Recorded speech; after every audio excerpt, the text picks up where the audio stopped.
Every so often, I come across a little gem of a place here in Beijing that no one I know seems ever to have heard of. Or if they have, they've never been there.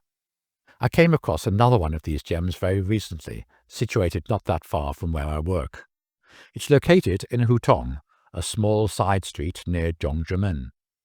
You would hardly notice it if you weren't actually looking for it, but what Tongjiao Temple lacks in size, it amply makes up for in sheer cuteness, if one can actually use that word to describe an active Buddhist temple.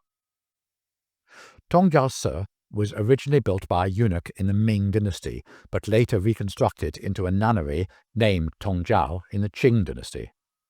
Expansions to the temple took place after 1942, when two nuns from Fujian collected money for its repair and expansion. It then regained its former name. There isn't much written about this place that I can find, but a website called wherethetemple.com has a whole page devoted to it. But unless you're good at deciphering Chinglish or you actually work for Google Translate, you may not learn an awful lot. For instance, and I quote, "Is 3 months in addition to act for the monks and parents and teachers' sick funeral thing 90 days allowed out of the gate?" Well, don't say you weren't warned. On the gate and surrounding railings are a number of swastikas which represent well-being for all. The circular nature of their points represent the repetitive nature of reincarnation, while the central point of the swastika represents the navel of Lord Vishnu, from which Lord Brahma originated.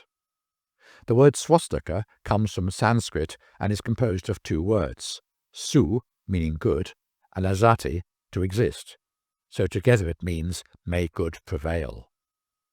The expanded temple is now 2,500 square meters in size, and as well as the gate, there are 3 halls inside, including a grandiose Mahavira hall, a guardian deity hall, a patriarch hall, dining room, and monks' and nuns' dwellings. In its heyday, Tongjiao Temple was home to around 70 nuns and monks. Although entrance to the complex is free, most of the inside is closed off to visitors, it still being a working centre. But although it only takes about 10 minutes to enjoy the outside views within the courtyard, I'd say it's still worthy of a visit.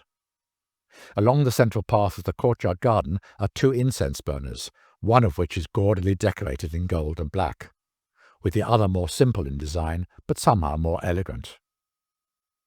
There's a colourful prayer wheel just to the left of a gong, sitting beneath what looks like a fish, or is it a dragon's head?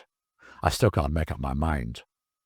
While on the opposite side is a drum that looks like it has given many years of service, but is still in tip-top condition. And perhaps my favourite item of all is a simply but beautifully decorated bell. And that, dear podcast fans, is about all there is to see.